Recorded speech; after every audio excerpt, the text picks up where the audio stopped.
Hello my dear students and viewers.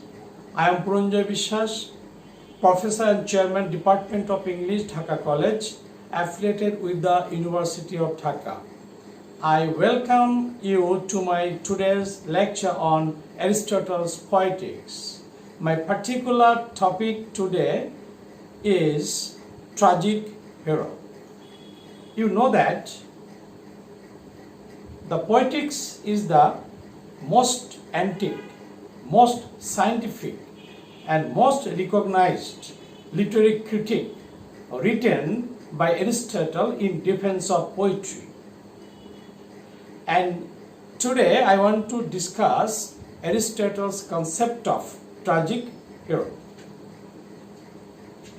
My dear students, tragedy represents men in action, men who are essentially better than the average.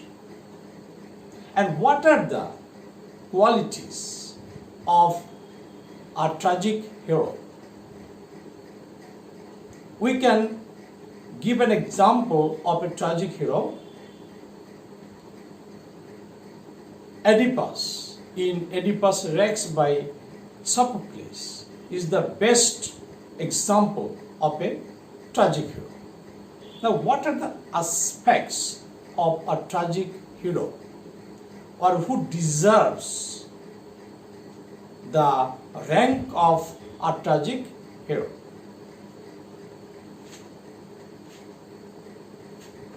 According to Aristotle, a protagonist or a tragic hero is a man of noble birth, noble rank and noble character, better than the average. He is neither too good nor too bad.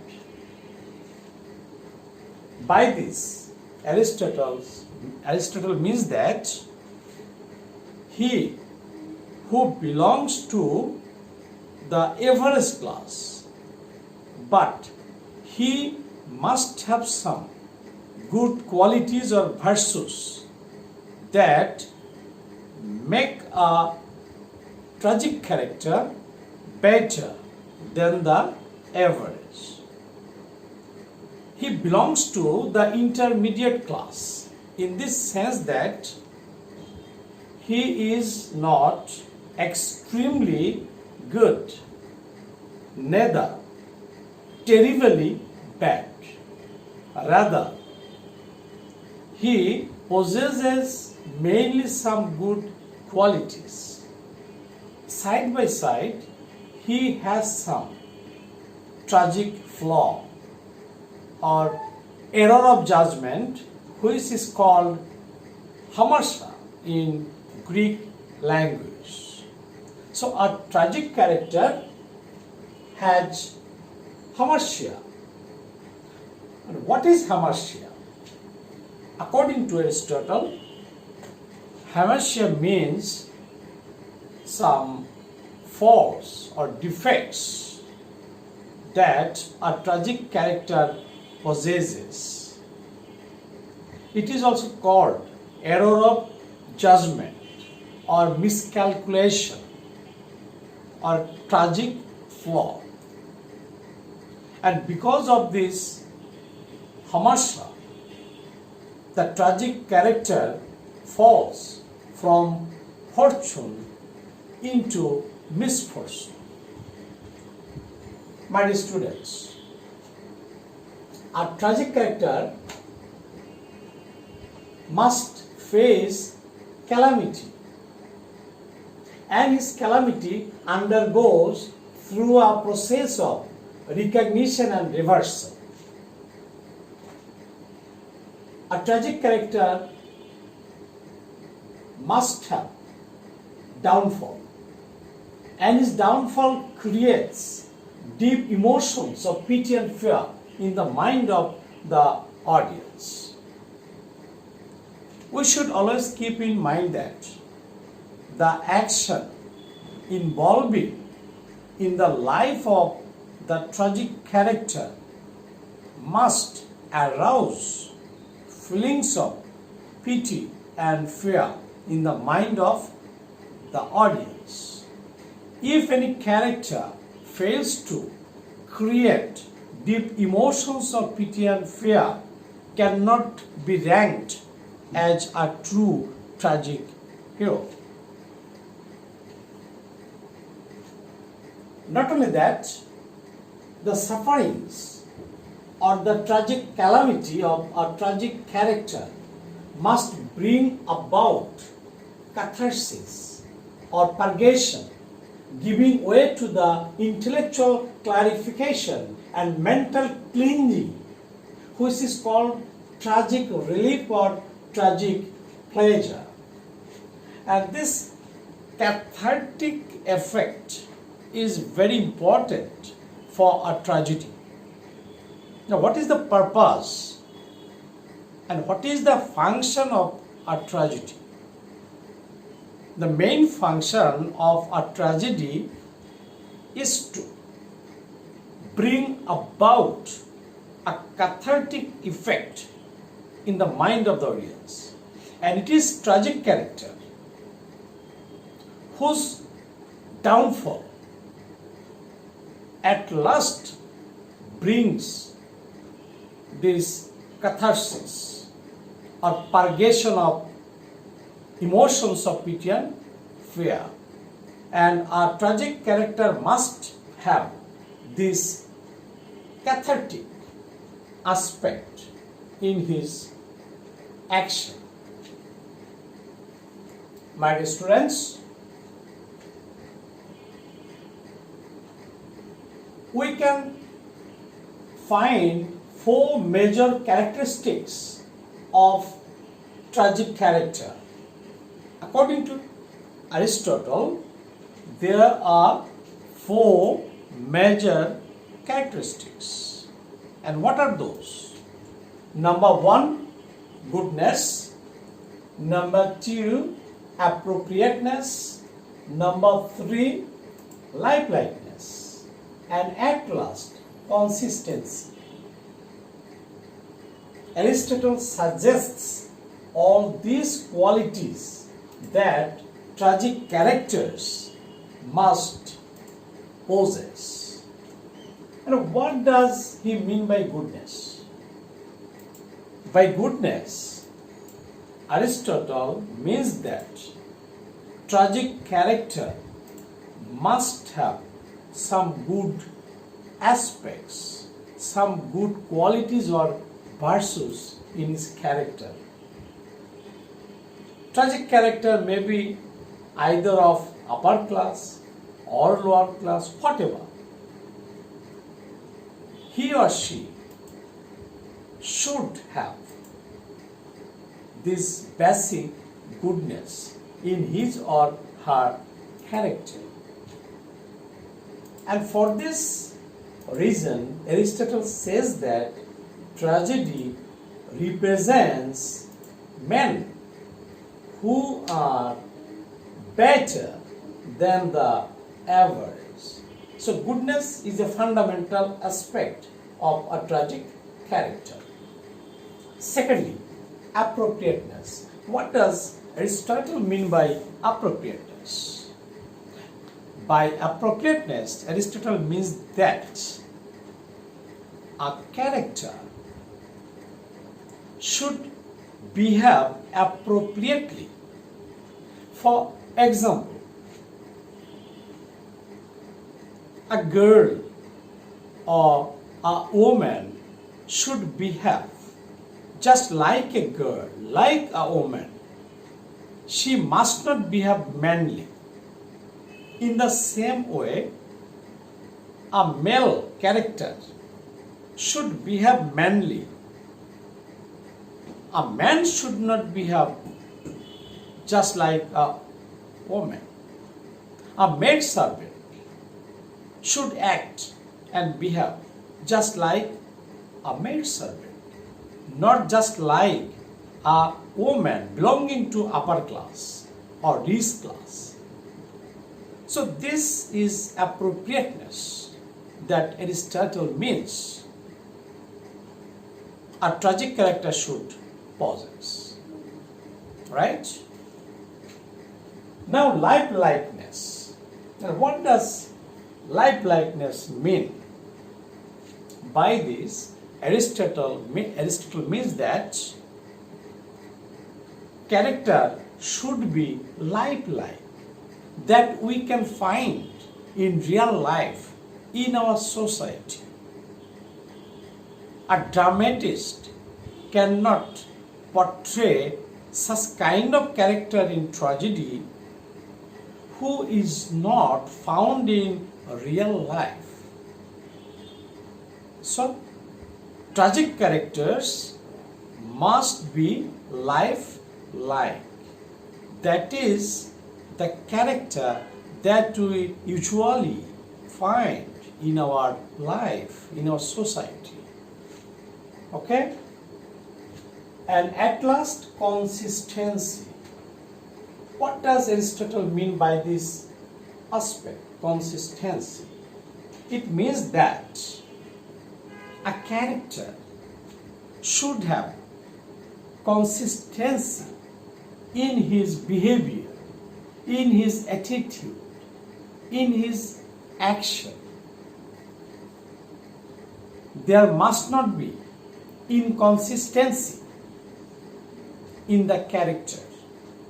Aristotle says that if a dramatist intends to portray an inconsistent character, that insistent character must have consistency in him. That is, Aristotle opines that any kind of inconsistent character must have consistency in him.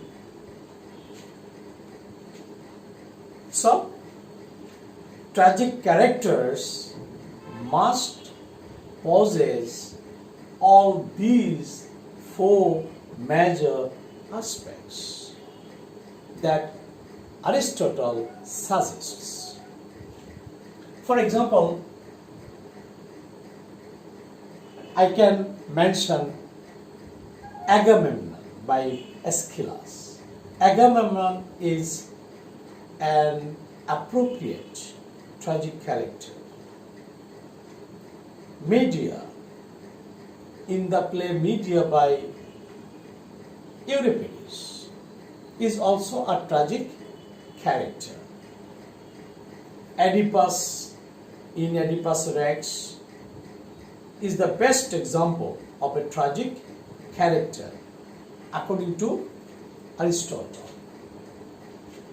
Aristotle again says that a man cannot become a real tragic hero until he can see the root of his own downfall. That is, a tragic character must realize at last the reason, the cause of his own catastrophe, of his own downfall, and only then he turns into a real tragic character. My dear students, tragic hero is very important in a play. And in the Poetics, Aristotle gives definition, nature and function of a tragic hero that I have already mentioned.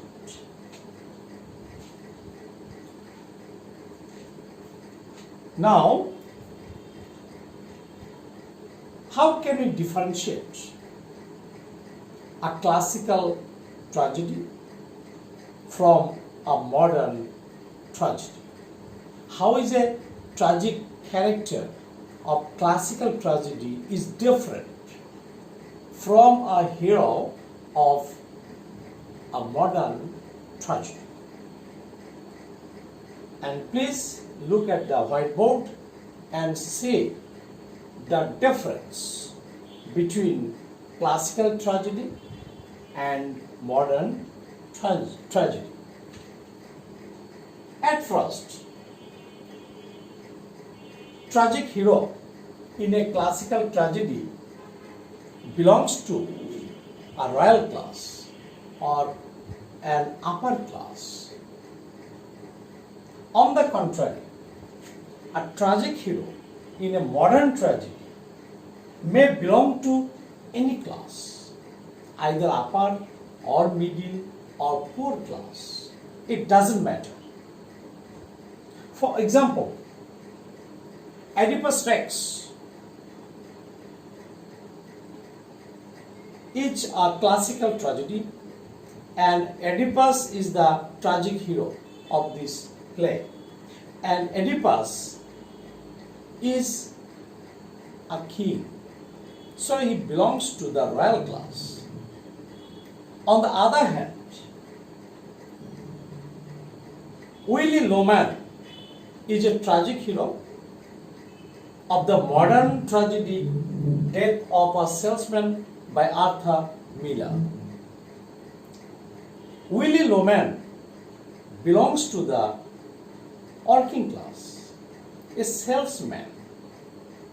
So you can differentiate that a modern tragic hero can belong to any class, either poor or rich, but a tragic hero in a classical tragedy should belong to royal class or rich aristocratic class. Another important fact is that in a classical tragedy, we find that there is usually only one plot, a single plot, whereas in a modern tragedy, we can find more than one plot. Side by side of main plot, we can find also some subplots. But this is unusual in a classical tragedy. Next number. A tragic character, a tragic hero in a classical tragedy is dominated by fate or divine will or oracle. On the other hand, tragic hero or character in a modern tragedy is dominated by himself, by his own will. That is, in modern tragedy, the tragic character is the maker of his own fortune as well as misfortune. But in a classical tragedy, the tragic character is a cat's paw, is a puppet in the hand of fate, oracle, or divine will. Another important factor is that a classical tragedy is mainly myth-oriented. Theme and characters in a classical tragedy are usually taken from myth or legend. On the other hand, theme and characters in a modern tragedy are taken from real life, from our everyday life, from our society that we usually find. That is, theme and character in a classical tragedy are myth-oriented, whereas theme and character of modern tragedy are real-life centered. Another important difference is that in a classical tragedy, we can find the use of three dramatic unities: the unity of action, the unity of place and unity of time. On the contrary, in a modern tragedy, only the unity of action is followed, but the other two unities are not essential. In a classical tragedy, three unities are must, but in modern tragedy, only one, that is the unity of action, is maintained and the other two are optional. In a modern tragedy, we find no typical chorus that we usually find in a classical tragedy.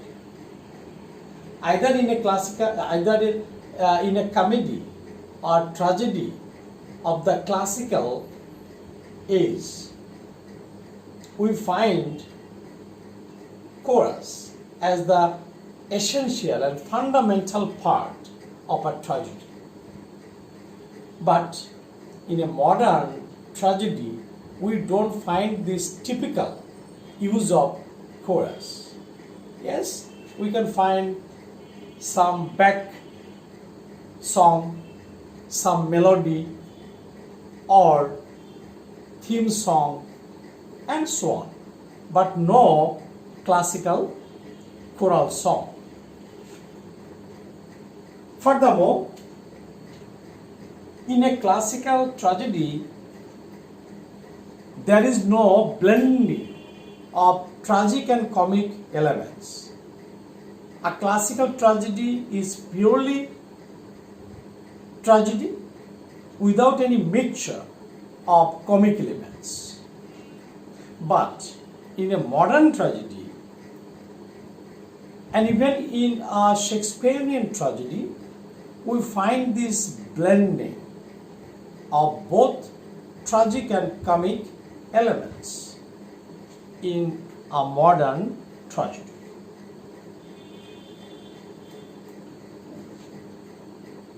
My dear students, today I can conclude by saying that Aristotle, who is called the father of literary criticism, who spoke for poetry and art, and in his Poetics he gave answer to the criticism that his great master Plato made in his Republic against poetry and art. We are indebted to Aristotle